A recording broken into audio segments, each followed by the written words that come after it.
जो वहां देख रही है वहां पे इस तरह घटना हो जाना, यहाँ तो ऐसा लग रहा है कि जो आतंकवादी का संगठन है उसमें कहीं ना कहीं वहां के कुछ लोग शामिल थे, वहां पे कुछ आतंकवादी से संपर्क था पहले से। ऐसी मानसिकता के लोग हैं, सनातन धर्म के जो विरोधी हैं, जो मंदिरों के मठों के विरोधी हैं, इनके खिलाफ कार्रवाई किया जाए। खालिस्तान मांग करने वाले मानसिकता के लोग हैं, जिनको इस देश की संस्कृति और यहाँ की विरासत अच्छी नहीं लगती है, ऐसे मानसिकता से जो प्रेरित आतंकवादी विचारधारा के लोग हैं, उनके खिलाफ सख्त से सख्त कार्रवाई किया जाए। केंद्र सरकार को भी इस पर ध्यान रखने की जरूरत है कि अगर आतंकवादी जो है भारतीय संस्कृति को मिटाने के लिए इस तरह का षड्यंत्र कर रहे हैं तो केंद्र सरकार को भी इसमें गंभीरता से लेने की जरूरत है। मध्य प्रदेश सरकार ने उज्जैन सहित प्रदेश के सभी धार्मिक स्थलों पर 1 अप्रैल से शराबबंदी लागू करने की घोषणा की है।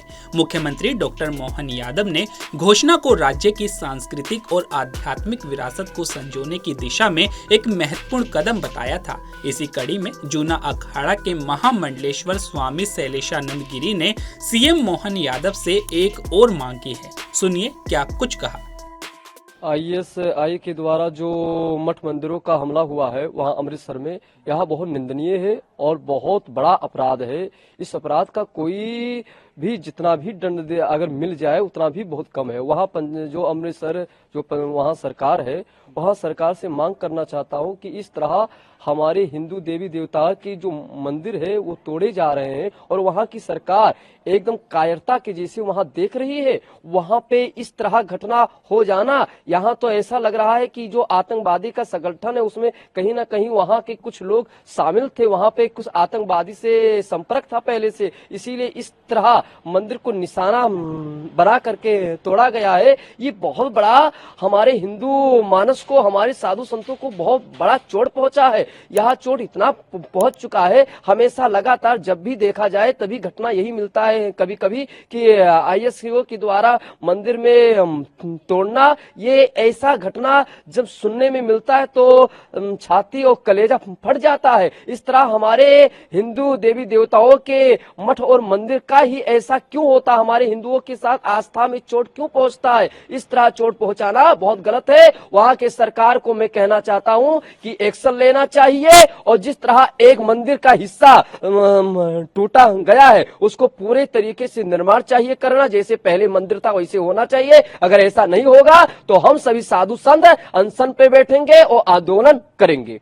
बहुत ही दुखद और निंदनीय इस घटना का जो है विरोध करता हूं और सरकार से मांग करता हूं कि जो ऐसी मानसिकता के लोग हैं, सनातन धर्म के जो विरोधी हैं, जो मंदिरों के मठों के विरोधी हैं, इनके खिलाफ कार्रवाई किया जाए। और जो खालिस्तान मांग करने वाले मानसिकता के लोग हैं, जिनको इस देश की संस्कृति और यहाँ की विरासत अच्छी नहीं लगती है, ऐसे मानसिकता से जो प्रेरित आतंकवादी विचारधारा के लोग हैं, उनके खिलाफ सख्त से सख्त कार्रवाई किया जाए और पूरे देश में ही नहीं पूरे विश्व में कहीं भी सनातन धर्मावलंबियों के मंदिर और उनसे जुड़े हुए उनके धार्मिक स्थलों पर किसी भी प्रकार का हमला या किसी भी प्रकार की घटना असहनीय है और हम सनातन धर्मी उसको सहन नहीं करेंगे।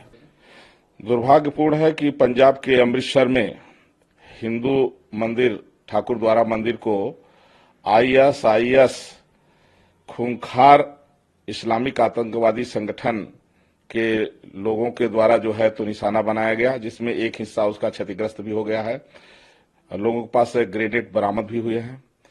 अयोध्या से मैं जगत गुरु परमहंस आचार्य, इस मामले को गंभीरता से लेने की जरूरत है कि देश में अब आतंकवादी संगठन जो है तो उनके लोग जो है सक्रिय हो रहे हैं। इसलिए जितनी भी देश की खुफिया एजेंसियां हैं वो और जो है तो कड़ी निगाह रखें और इस तरह की कोई भी घटनाओं की पुनरावृत्ति न हो। जो भी इस तरह के अपराधी पकड़े जाएं उनको तत्काल मौत के घाट उतार दिया जाए। इस तरह की जो घटनाएं हैं दुर्भाग्यपूर्ण हैं। पंजाब सरकार को इसमें जो है कड़ा कदम उठाने की जरूरत है और साथ ही साथ में केंद्र सरकार को भी इस पर ध्यान रखने की जरूरत है कि अगर आतंकवादी जो है भारतीय संस्कृति को मिटाने के लिए इस तरह का षड्यंत्र कर रहे हैं तो केंद्र सरकार को भी इसमें गंभीरता से लेने की जरूरत है।